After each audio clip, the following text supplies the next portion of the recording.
Hello everyone, and welcome once again to the Heir's Lair. I'm your host, Jonathan Taylor. Today's video is going to be, in spite of the outfit, the first in a series of horror reviews, because it is Halloween season, after all. And I thought I would kick off this month by looking into one of the, if not the oldest, piece of literature that I've read and reviewed for YouTube, The King in Yellow by Robert Chambers. Originally published in 1895, it is now widely discussed within the literary academia for being an inspiration and precursor to the Lovecraft mythos and all of the storytelling associated within. And while I won't deny that there is a kernel of truth to that, I in this video want to talk about this book as its as its own independent entity. The TLDW for this review is this book is actually a little bit more than its marketing might tell a modern audience that it is. And unfortunately, not all of what it is actually meshes well together. While I have no qualms with the way the narration and the storytelling is presented. What is actually being narrated, the story that is actually being told, doesn't really gel perfectly well from beginning to end. So if you're thinking about going into this story, I will not prevent you from that, but just keep that in mind. What do I mean by that? Well, the rest of this review should cover that point.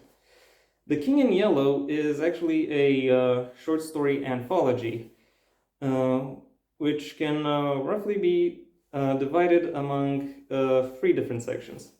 The first of these sections, and arguably the biggest, is 4 stories long, and what these 4 stories have in common is their connection to an in-universe play called, perhaps unsurprisingly, The King in Yellow.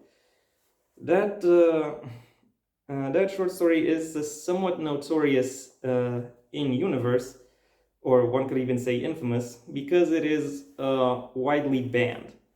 Not because it is particularly vulgar or repulsive, but because it is written in a very beautiful, very heart-stirring way, while ultimately leading to a very fatalistic conclusion, leading its readers to existential dread and despair. It is, in effect, one of the literary world's earliest examples of a cognito hazard. What exactly a cognito hazard is, I won't say here. Check out the SCP Foundation. They can explain this word better than I can right now. And the protagonists of these first 4 short stories are all in some ways either defined or haunted by their experiences reading and experiencing this play. And that ends up influencing a lot of other things within their lives as well. It seems because it actually seems as though the play, or the various elements and characters within that play, have their own independent minds and wills, all of which leads them to interact with the main characters for reasons undefined, or for reasons mysterious. That might be the better way to put it. One could also say that the there was a ship out there. Anyway, never mind. One could also say that the characters and elements of this play actually exist within a plane of reality that is inaccessible and imperceptible to most people unless they are specifically primed for it. And all of the despair and chaos that they cause when interacting with the regular world is simply the natural consequence of them acting in accordance to their nature. And that newfound vulnerability and uncertainty is bound to strike a nerve with horror readers of basically any time. And it is definitely where most of the Lovecraft comparisons stem from. However, there is more to this. There's more to this story than there's more to this anthology than than just that connection. But yeah, a lot of the but even though a lot of the academia basically stops there with its discourse about it.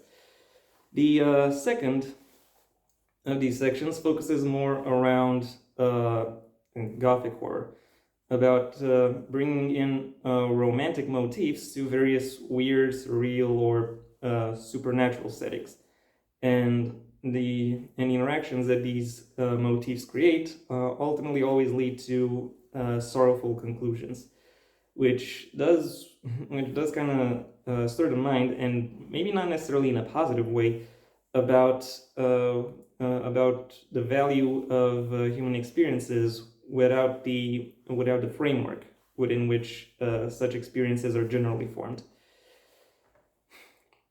It arguably functions as a transitional role within this anthology. What does it transition to? Well, the final section of this of the anthology, which is mostly devoid of any horror elements and is more a slice of life story about American bohemians interacting with the artistic, romantic section of Paris's social scene. Interactions featuring characters like this are featured in the first section as well. However, those sections also have a particular horror element to help contextualize them. Here, there with the slice of life section, aside from some, merriment and the occasional dismay of young love, there isn't really a lot to talk about, and there isn't really a lot that stands out. And when compared to the first half of this anthology, it comes across, first of all, as very lacking. Second of all, as very disjointed, because while I think these two parts are supposed to synergize, they really don't. Nevertheless, I do have to say that the description and plotting is on point throughout the entire collection. When a setting is being detailed, as in what it is described, where it is that the characters are, the descriptions being given are broad, but they are not overbearing. They do allow the readers to fill in the blanks for themselves. And the pace at which events are described, and also the detail with which they are described, allows for good follow through and plenty of attention investment. People, I can say, want to read further. Unfortunately, there is Chambers' writing, at least within this anthology, also has a weak spot, namely his characterization. And that unfortunately becomes more of a problem in the second half of this anthology, because while the first half has the horror elements to kind of counterbalance or provide a secondary point of attraction, when the story is more